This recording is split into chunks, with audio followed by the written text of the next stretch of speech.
Kung ang usa ka portahan manira, dunay laing portahan ang moabre. Ang mga panghinayang sa nanira nga portahan mo'y nahimong rason nganong dili na tumakita ang mga nangabre nga portahan para sa tuwa. Ang mainiton nga pag-welcome sa mga malampuson ug tinahod nga mga Pilipino dinhi sa Western Australia, usa ka dakong panghimangno nga ang kapakyasan usa lamang kaparte sa edukasyon nga naghatag kanato sa unang laka ngadto sa hayag nga kaugmaon. Please raise your right hand. Those are permanent residents from Rome. Yung 408. The 408.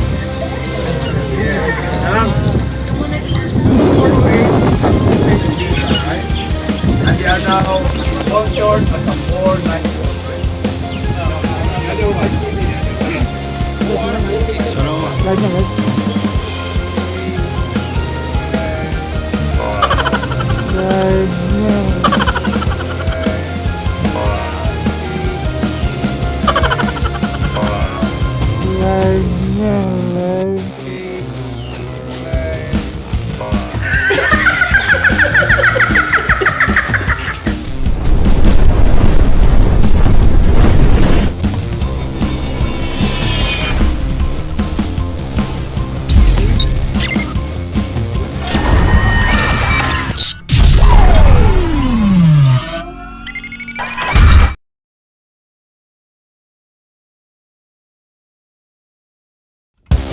Ang kasamtangan nga panghitabo nga inyong nakita mao ang pagplastar o pagpailaila ni Sir Nestor Sereno sa mga tao nga nitambong niining maong okasyon ngadto kang Attorney Verma, usa ka konsul sa siyudad sa Perth.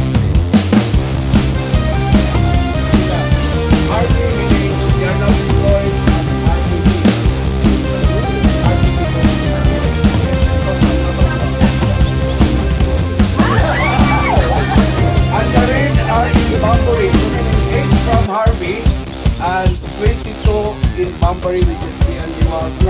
Working for 11 years. So good luck, boys, and good luck, guys. So they call on behalf of the group Pinoy, they call on Nards to have a short message to everyone. Please welcome Uncle Nard. Tagalog at Tagalog. Or English. Kaya po sa grupo ng galing sa Broome, we would like to say thank you to Ma'am Verma for having me here together with the team. Thank you po talaga sa time and effort, ma'am, sa pag-visit namin. It's been an honor po talaga sa mga taga-Broome na bisitahin nyo kami. Noon po, sa email lang kita maano kasi nag-email ako sa So, anyway, thank you talaga, and I would like also to take this opportunity to thanks Sir Nestor. Yay! Siya po talaga naging parang Talaga mahihain si Nestor. superhero po namin dito. So kasi nangyari sa amin sa Broome, medyo minsan sasabihin ko na parang malas kasi nag-close yung company namin, marami pa kami NDPR. Next video mga kasans, mao nga tuang mainiton nga paghinabi gikan sa maanyag nga konsul sa siyudad sa Perth, walay lain kundili si Attorney Verma Semas. Hi, good afternoon, everyone. I'm here with a crowd from Kimberley, and they have decided to make Bunbury their home. So Bunbury is a really, really beautiful place. It's next to the ocean, and it's quite big, and it's the biggest. I think it's the biggest city, or it's the only city in the southwest, and it's got a lot of Filipinos. The standard of living is really good, and the community is very, how do you say it? It's very welcoming to non-Australians. Okay, so para po mahibalaan sa itong mga viewers, attorney, how many years na po ka nag-stay din sa Australia? Ako since ano pa, I've been here since '98, so it's been 98, so more than, 23 years. 23 years. Yeah. Okay, so thank you very much, and that's attorney I consult here from Australia. Ug wala dayon ko naglangan, gisunod dayon nako pag hinabi ang pinaka maimpluwensyang tao sa Tagum Slaughterhouse. Wala lain kundi si Elmer Bravo. Mga kasans, mao kini si Elmer Bravo.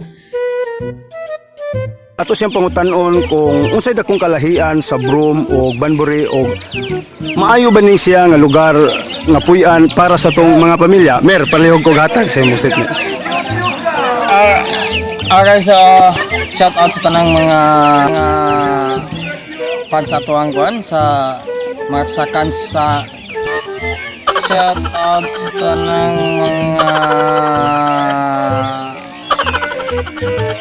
fans sa tuwang kuan sa marsakan sa No Republic. Oh. Fans sa tuwang kuan sa marsakan sa No Republic. Oh. Daghang kay salamat sa pag-subscribe ani nga ato ang kaubanan diri nga himo nga vlogger nga nindot kayo ang iyang mga topic sa iyang mga vlogs.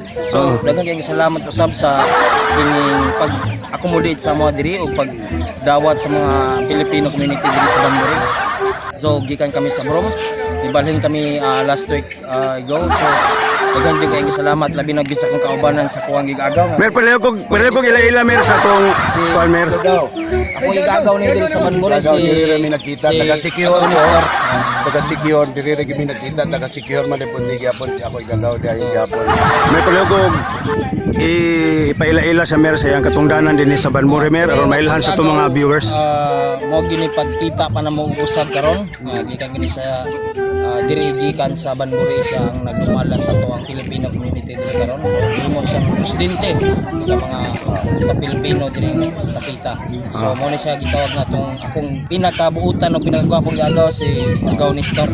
Sir Nestor, unsay imong agig pag-welcome sa tuong mga kaubanan o of course sa tuwa pong naglantaw nga viewers sa imong makastorya sir? I've been here in Australia for 14 years, so could you translate that into English? Uy, parang sik-sik. I cannot understand Cebuano already. So, English na mga kaigsunan. So, since Bisaya man nga to ang channel pasaylo ako nga magin-English ta karong adlaw. Because little bit Filipino, so I've been here in Australia for 14 years, so please ask me in English. Okay. So, Sir Nestor, atong hatagan og sa atong mga viewers ha kay mahagit man ta ini kay pa-Englishon man ta. So karon naglisod ta kay sukad-sukad wa pa kita kay in English ning ato ang channel.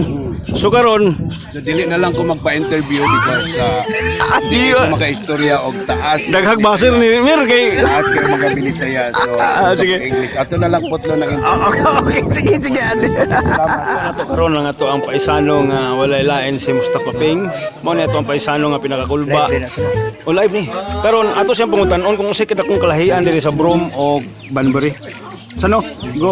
Ada ko kay kalayan kay unang-una mga Green Revolution ba? Basta may pasawot. Tinaw kay mong mata tungod sa mga palibot nga mga green kayo nga mga halamang ugat. Okay. So, unsay mo ikastorya sa no sa katong mga aspirant nga nag-training pa yung taon butsir sa Tagum?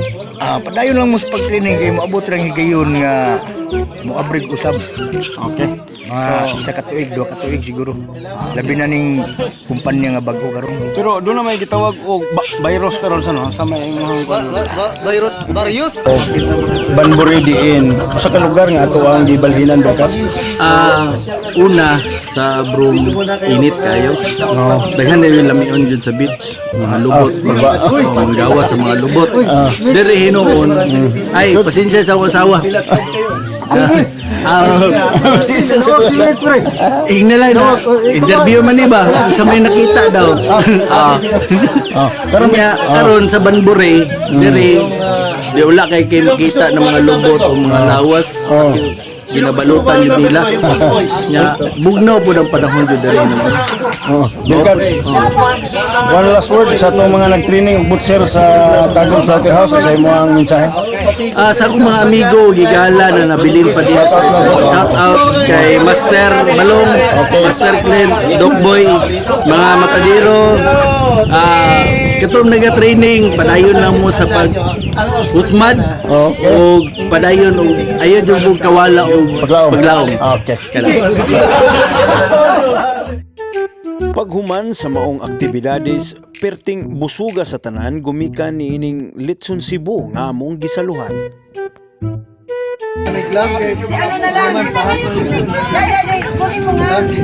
Nya kay hilaw mo na, sauna. Picture na. Picture na. Sige. Pero mo na, picture na. Og before me nagbulag-bulag, nagbuhat usa og handumanan pinaagi sa group picture ang tanan. Og diha na usab natapos ang ato ang video mga kasans. Daghan kayong salamat sa pagbisita na usab ni ato ang channel Sanu Republic. Ang channel nga dili lang maghatag og kalingawan ug pagtulunan, kundi pwede usab motubag sa inyong panginahanglan ngadto sa kalambuan. Sa ato mga subscribers, daghan kayong salamat sa inyong makanunayon nga pag-suporta sa ato ang channel Sanu Republic. O bago ka lang nahisuroy ni ato ang channel, ayaw kalimot sa pagpislit sa mga pislitunon. Sama sa like, subscribe button o notification bell aron permanenteng updated ta sa ato ang mga video. Ug sa dili pa ta managbulag-bulag mga kasans, tuguti ako sa pagpili na sa amin mga istorya na ang adlaw nga walay katawa o sa kaadlaw nga why pulos.